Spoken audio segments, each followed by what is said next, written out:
Olá pessoal, estamos começando então nossa segunda aula falando sobre introdução à informática, Windows, ok? Como base, né? Estamos usando o Windows como exemplo para software operacional, tá bem? O que é um software então? É um software de base ou um sistema operacional? Nós já falamos, tem o Windows, temos também MS-DOS, Linux, entre outros, tá? Sem esses, seu computador não tem finalidade. Então é aquilo que nós falamos. Quando você compra um computador, além de todos os itens que vimos na última aula, itens físicos, né? Placas, microprocessadores, HD e etc., temos que levar em consideração também o software, né? O sistema operacional. A maioria do Windows 7, por exemplo, é o mais utilizado no mundo, não é isso? Então ele provavelmente já vem com a máquina. Se você comprar uma máquina sem isso, você vai primeiro ter que instalar esse software de base para depois sim o computador começar a ter alguma finalidade, tá bem? Esse software ele faz a comunicação com o computador através de sinais elétricos, são programas de execução de hardwares e softwares, ok? Então um software operacional, ele conecta outros softwares que você vai baixar no seu computador e sem esse os outros não funcionariam também. Assim como toda a parte de hardware, né? Ela precisa desse software para que ela se integre, né? E funcione de uma forma bastante eficiente, ok? Então um software é isso, é algo que possibilita o seu computador de ser utilizado, ok? Vamos falar aqui um pouco então do software de aplicação. São programas, né, com linguagem própria para desenvolvimento de outros programas. Então, na verdade, assim, você vai utilizar uma linguagem. Aqui eu coloquei um exemplo do Visual Basic, né, que é bem acoplado aí ao Windows, tanto para Excel avançado quanto para Word avançado, enfim. É muito utilizado, né, por alguns programadores que querem fazer seu próprio sisteminha, não é isso? Então, assim, são linguagens, né? Software de aplicação, eles são softwares que possibilitam você a criar os seus próprios aplicativos, que você vai usar na sua máquina, ou no máximo numa rede interna, não é? Pode até colocar numa rede externa também, mas são softwares geralmente ali dedicados, né, a alguma coisa específica, alguma coisa que um usuário ali faz questão de criar o seu próprio software, né, para um aplicativo próprio, vamos dizer assim, ok? Tem várias linguagens, né, aí são todos esses softwares de aplicação são utilizados por programadores, linguagem C, COBOL, Clipper, Visual Basic, Java, né? Java hoje muito utilizado, inclusive, para a construção de páginas na internet e plataformas, enfim, não é isso? Isso é um software de aplicação, ou seja, você constrói aplicativos com ele, tá bem? E aí, então, vamos falar agora de softwares de usuário, ok? Lá, como vimos, programadores vão construir um software para usuários, ou o próprio usuário que tem um nível mais avançado pode construir o seu próprio, né, app ali, o seu próprio aplicativo. Mas normalmente o que nós fazemos quando adquirimos um computador, já com os seus hardwares, né, todos funcionando ali, todo o hardware, toda a parte física, mais a parte, o sistema de operacional, né, o Windows, o que nós vamos fazer? Nós vamos usar aqueles softwares que são comuns, né, todos aqueles que são instalados na máquina, né, eles não interferem no funcionamento da máquina.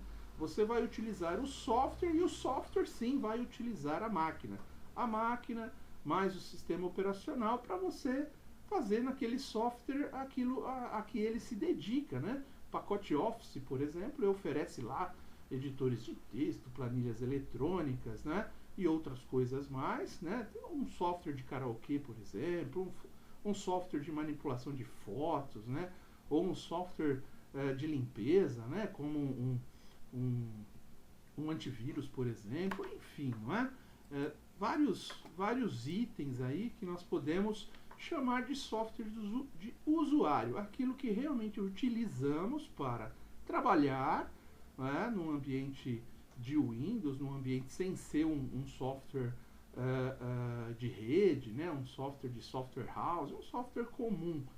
A gente utiliza aqueles que são de usuários no dia a dia, tá bem? É o que todo mundo faz, tá? Programadores, outra linguagem. Aqui não, nós não somos programadores, por enquanto estamos apenas aprendendo a trabalhar com informática, ok? Então vamos falar um pouco aí das categorias desses softwares. Temos aí o editor de texto, né?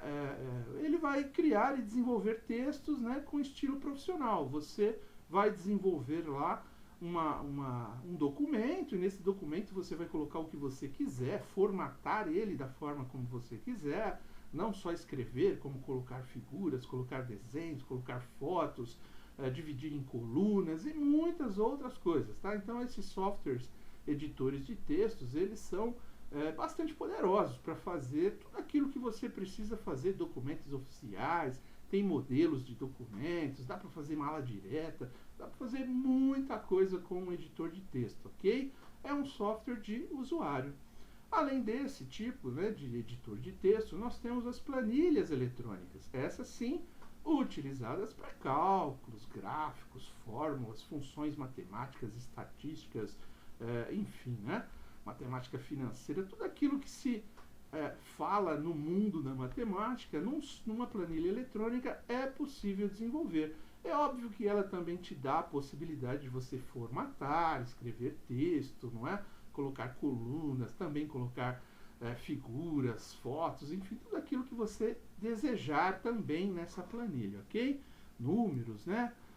Datas, formatação de datas, formatação de valor, né, com moeda, entre outros, né? Então temos aí como exemplo o Excel, o 4 Pro, o Lotus 123, muito utilizado, cada um com a sua linguagem, né? Por exemplo, o Excel é utilizado no Windows, o Lotus 123 normalmente você vai utilizar em Linux, mas ele também pode ser utilizado no Windows, tá? Desde que o programador tenha construído, não é, a ligação suficiente para você baixá-lo no seu Windows e ele funcionar perfeitamente ali, casado com o Windows. É óbvio que o fabricante do Windows é o mesmo fabricante do Excel, ele vai preferir que você utilize o Excel porque as configurações são mais bem desenvolvidas, é óbvio, por ser a mesma empresa responsável pelos dois, ok? Software operacional e software de aplicativo, de utilização de usuário, perfeito? Muito bom. Além disso, além das planilhas eletrônicas e editores de textos, nós temos softwares de rede, são softwares utilizados para redes internas, né? Redes em empresa, redes até em residência, por que não? Você, além da parte física, né, dos fios ou dos equipamentos wireless, né, sem fios, que fazem transmissão ali entre algumas máquinas, né? Esses softwares de redes, eles integram esses equipamentos, ok? Eles fazem com que esses equipamentos trabalhem juntos, gerenciem, compartilhem as informações, né? Além de impressoras, scanner, de vários computadores ali. Então, geralmente o que se faz, né, quando a gente tem uma rede, a gente tem um servidor que é um computador mais potente que os outros, por exemplo, na questão de processamento, às vezes, mas muito mais também na questão de armazenamento de memória, né, de arquivos. Por exemplo, você tem um servidor lá com 1 petabyte, por exemplo, e as estações são os outros computadores que estão ligados a esse servidor, que são menos potentes e irão utilizar aquele servidor para armazenar os arquivos. Por isso a rede, ao invés de utilizar a memória das estações do meu computador, eu utilizo a memória do servidor. Eu coloco as informações, os arquivos, as planilhas, tudo aquilo que eu salvo, ao invés de salvar na minha máquina, eu entro na rede e salvo no servidor, porque ele tem uma capacidade maior e o meu computador fica sempre limpinho, sempre leve, não é? Sem muitos arquivos, o que possibilita ele ficar mais ágil, não é isso? Aí sim, você vai ter o servidor, as estações, as placas de conexão entre todos esses computadores, os cabos, né, ou não, pode ser aí equipamentos de troca de informação, Bluetooth, wireless, enfim, né, várias maneiras de se fazer redes, os recursos físicos, né? Então tem alguns exemplos aí, o Lantastic, o Novell, NetWare, Ford e outros mais, tá bem? Isso para quem lidar aí com a parte de hardware, né? Profissionais que estão ligados aí muito à parte de construção de redes em empresas, em lojas, enfim, né? Voltado ao comércio. É óbvio que alguns abastados podem ter na sua casa aí uma rede, né? Para todos os parentes se conectarem. Não é muito usual, né? Cá entre nós, mas pode existir. Editores de gráfico, manipulação de imagens, fotos, animações artísticas, engenharia, arquitetura, planejamento. Geralmente, quem utiliza editor de gráfico tem que ter um computador bastante potente, né? Não só no processamento, mas muito mais também nas questões de armazenamento de dados, porque desenhos, né, de engenharia, de arquitetos, né, planejamento com ferramentas utilizadas aí na área de gestão e administração, você sempre vai ter um peso maior, né? Um banco de dados mais potente, enfim, você precisa ter um computador bastante bom para fazer esse tipo de trabalho, né? Exemplos aí de editores de gráfico, né? O CorelDRAW, o AutoCAD, o Photoshop, né? Enfim, tem outros. Estamos dando aqui alguns exemplos apenas para ter noção do que se trata, ok? Software gerenciador de banco de dados. Aqui sim, hein? Criar, cadastrar, alterar e eliminar registros, gerando arquivos de banco de dados, permitindo emitir relatórios, resumos, enfim. Esse tipo de software são aqueles softwares, na grande maioria, né? Como aqui DBase, Oracle, SAP e outros mais aí, Proteus, né? E enfim, né, uma série de software houses que são empresas que constroem softwares para grandes empresas, ou mesmo pequenas empresas que têm muitos processos, né, de compra, de venda, de produção. Isso vai criando um banco de dados, porque você precisa ter informações, não é? De 5 anos, 10 anos, 25 anos, né? Em alguns casos, quando se fala aí de setor jurídico, de fiscal, né, setor fiscal, contábil, enfim, né, financeiro, a gente precisa ter um banco de dados para gerar dados e armazenar esses dados. E esse banco de dados tem que ter uma organização profissional muito boa, para que não se perca os dados e não se deteriore, né, informações. Lembra, informática é informação automática e rápida, né, gente? Não adianta ter um banco de dados lento, onde eu vou gerar um relatório, ele só vai sair amanhã. Tem que ser imediato, não é isso? Esse tipo de resumo, essas coisas, um banco de dados, se você gosta de trabalhar com banco de dados, você prefere trabalhar em Access ao invés de trabalhar em Excel, você somente vai mudar a forma de pensar, não é? No Excel, você coloca dados ali, mas que infinitamente também, como num banco de dados, mas talvez a sua opção, se começa a ter muita gente mexendo numa planilha, seja melhor um banco de dados, porque uma planilha geralmente ela é individual, não é? Quando eu mexo numa planilha, o próximo, a outra pessoa que vai trabalhar com o mesmo dado, ela faz de uma forma diferente, ela escreve de uma forma diferente. Isso faz com que, por exemplo, né, vamos dizer que a gente está falando de cadastro de alunos. Eu vou escrever seu nome e outra pessoa também vai escrever o seu nome. Eu escrevo sem abreviação e a outra pessoa escreve com abreviação. No Excel vai virar dois dados, né? Então é como se existissem duas pessoas com o seu nome, uma com abreviação e outra sem. Num banco de dados, não. Quem utilizar o banco de dados obrigatoriamente vai ter que procurar o seu nome da forma como ele foi cadastrado originalmente. Não que no Excel não dê para fazer isso, mas vamos dizer assim, a ferramenta ideal para esse tipo de trabalho seria um banco de dados, ok? Só para exemplificar, sem querer complicar muito, tá bem? Um software integrado, né?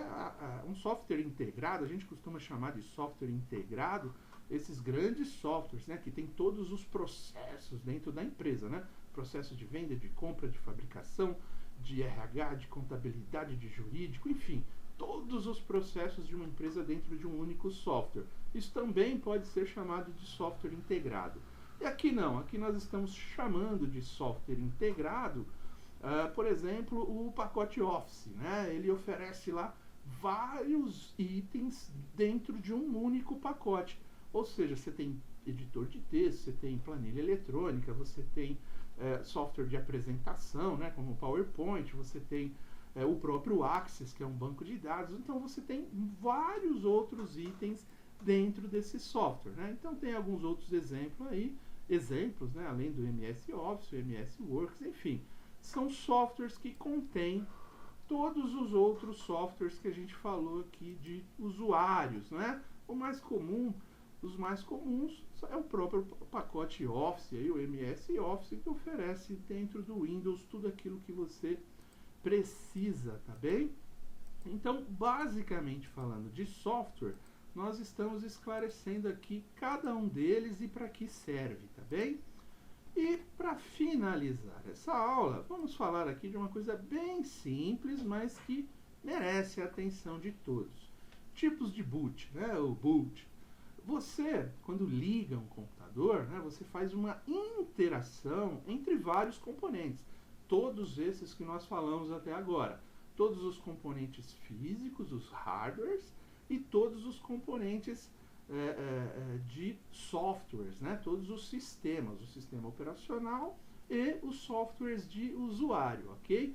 Então, quando você liga, né, um computador, a energia ela vai passar pelo microprocessador que vai receber as instruções da memória de leitura do computador, a memória ROM, que faz a checagem da memória RAM, que é a memória de processamento, de todos os periféricos de entrada e saída, teclado, mouse, som, monitor, enfim. Depois que ele faz toda essa leitura, ele procura o sistema operacional, né? Se é o Windows, se é o iOS, depende de que máquina você está falando, se é de um celular, de um computador de mesa ou de um computador de mão. Todos eles vão fazer a mesma coisa quando você liga e desliga. Ele faz essa leitura e essa checagem, né, de tudo que está ali associado à máquina, tanto da parte física quanto da parte lógica, tanto de hardware quanto de software, ok? E depois que ele faz tudo isso, aí sim ele carrega a memória para esse computador começar a trabalhar. Então, um boot frio é quando o computador é desligado corretamente, ou seja, você vai lá no botão iniciar do Windows, né? Clicou nele, ele vai abrir lá o que você quer fazer, né? Tem lá embaixo na opção à direita dele, né? No último canto à direita, desligar. Quando você clica lá desligar, ele vai abrir uma outra telinha perguntando se você quer desligar, ou você quer cancelar aquilo, ou você quer fazer um logoff, né? Ou ligar ele novamente, ou seja, fazer ele processar novamente por algum motivo, por ele estar lento demais. Isso pode acontecer. Também acontece de travar, né? Aí alguém vai lá, geralmente chama, né, alguém do setor de informática, se a gente tiver uma empresa, né, e fala, e aí? Aí geralmente ele fala para você, dá um boot aí. Ele está querendo falar para você dar um boot quente, né? É desligar o computador, puxar da tomada. Quando você faz isso, você não dá tempo do computador fazer todo esse processo que nós acabamos de falar aqui, de leitura, de checagem de todos os seus componentes de forma correta. Porém, se o computador está travado, às vezes isso é necessário, ok? E pode acontecer, então, de você ter que fazer esse tipo de coisa, tá bem? A última coisa aqui para falarmos é sobre o mouse, né? Então, quando falamos do mouse, ele tem dois lados, o lado esquerdo e o lado direito. O lado esquerdo é o que a gente usa para tudo, né? Para arrastar, como eu fiz aqui, redimensionar, não é? O tamanho da janela, para colocar a barra onde eu quero digitar, enfim, o mouse do lado esquerdo. Abrir programas, né? Um app, você vai dar 2 cliques com ele do lado esquerdo para abrir, ok? Um clique só, ele posiciona. 2 cliques, ele abre o arquivo, né? Ele acessa, executa aquele arquivo, tá bem? E do lado direito, nós vamos utilizar o mouse para abrir opções, tá bem? Para configurar telas, para configurar palavras, letras, enfim, são opções de configuração, tanto para a tela, para o ambiente, quanto para trabalhos que você esteja fazendo, tá ok? Basicamente, né, como estamos ainda na nossa segunda aula, é isso. Nós vamos ver exemplos, praticar um pouco nas próximas, mostrar um pouco mais, para ficar muito mais claro, tá bem? Até aqui agradeço, até mais.